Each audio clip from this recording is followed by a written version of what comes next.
सबसे पहले उस खबर का जिक्र करते हैं जो इन दिनों सुर्खियों में है।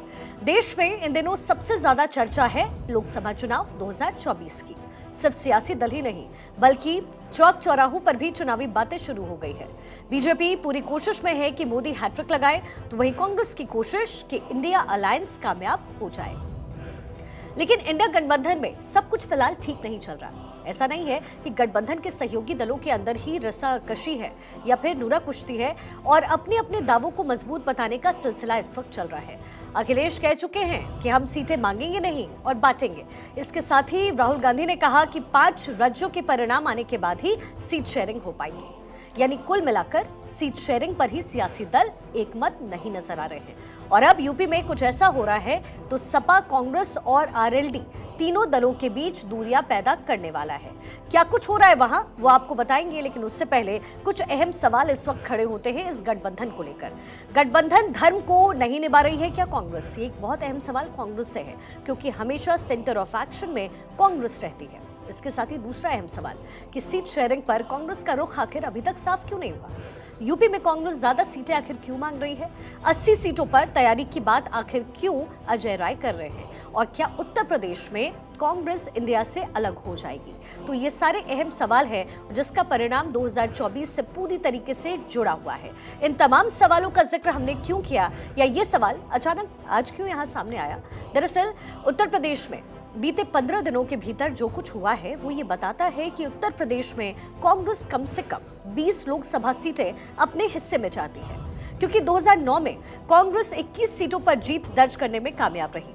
लेकिन अखिलेश और जयंत दोनों कांग्रेस को 7 से 8 सीटें ही देना चाहते हैं। तो वहीं उधर कांग्रेस ने अब सेंधमारी का सिलसिला शुरू कर दिया है, और ये शुरू हुआ इमरान मसूद की कांग्रेस में वापसी के साथ। ये वही इमरान मसूद हैं जो कांग्रेस के राष्ट्रीय सचिव हुआ करते थे, सहारनपुर के विधायक रहे, लेकिन 2022 में वो सपा में शामिल हो गए। हालांकि वहां से चुनाव लड़े रहे, लेकिन इमरान को उम्मीद थी कि अखिलेश उन्हें एमएलसी बना देंगे। अखिलेश ने ऐसा कुछ नहीं किया और इसके बाद इमरान मसूद के सुर बदले बदले नजर आए। उन्होंने अखिलेश के सियासत करने के तरीके पर ही उस वक्त सवाल उठा दिया, और इतना ही नहीं, इमरान ने अखिलेश को धोखेबाज भी कह डाला और बीएसपी में फौरन शामिल हो गए। लेकिन बीएसपी में भी वो लंबे वक्त रहे नहीं। लोकसभा टिकट को लेकर के मायावती से थोड़ी बहुत अनबन हुई और इमरान बसपा से अलग हो गए, क्योंकि इमरान हर हालत में 2024 में लोकसभा चुनाव लड़ना चाहते हैं। अजय राय की पहल पर इमरान मसूद एक बार फिर से कांग्रेस में शामिल हो गए। अब पुराने घर कांग्रेस में लौटे इमरान मसूद सहारनपुर से लड़ना चाहते हैं लोकसभा चुनाव। लेकिन क्या इमरान के नाम पर अखिलेश और जयंत चौधरी सहमत होंगे? ये एक बड़ा सवाल है। अपने अपमान को अखिलेश क्या बस 2024 के चुनाव के लिए भूल जाएंगे? क्या इमरान की वजह से कांग्रेस और सपा में एक दूरी आ जाएगी? ये भी एक अहम सवाल है। तो अब आपको उत्तर प्रदेश में कांग्रेस, सपा और रालोद में चल रही इस रस्साकशी से जुड़ी एक रिपोर्ट दिखाते हैं, जिससे 2024 की जो ये पूरी पिक्चर है आपको क्लियर नजर आएगी।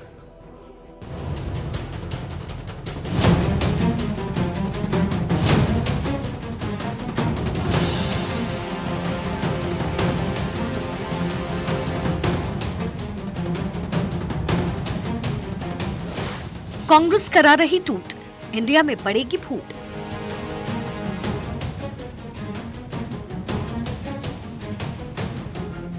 चेहरा नहीं है फाइनल, जोर शोर से दल बदल।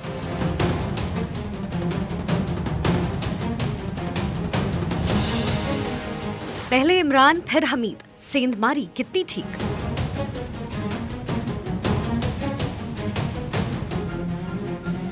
अस्सी सीटों पर ध्यान, अखिलेश सह लेंगे अपमान।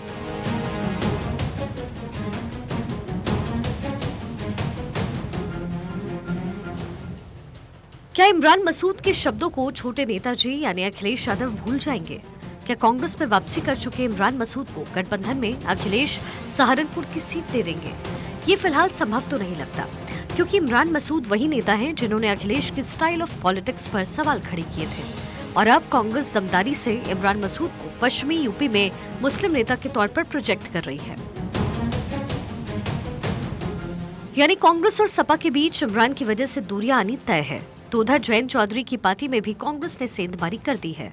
रालोद के नेता हमीद अहमद भी कांग्रेस में शामिल हो गए हैं।